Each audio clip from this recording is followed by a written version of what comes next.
Most people don't seem to understand just how insanely good Viswanathan was at his peak. So today I bring you perhaps the most beautiful combination he ever played in his career and one of the most beautiful in the entire history of chess. The sequence starts off relatively simple. Rook to h8, and when the opponent moves, knight to c6, winning the opponent's queen.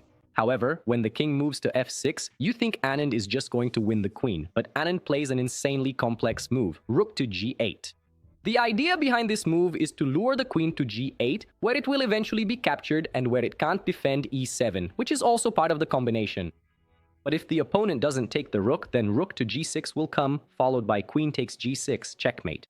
When the opponent takes the rook, checkmate is already forced and comes with the beautiful attraction move, queen to f5, luring the king to a square where it will be hit with multiple knight forks, and now knight to e7, attracting the rook to that square which the queen no longer protects.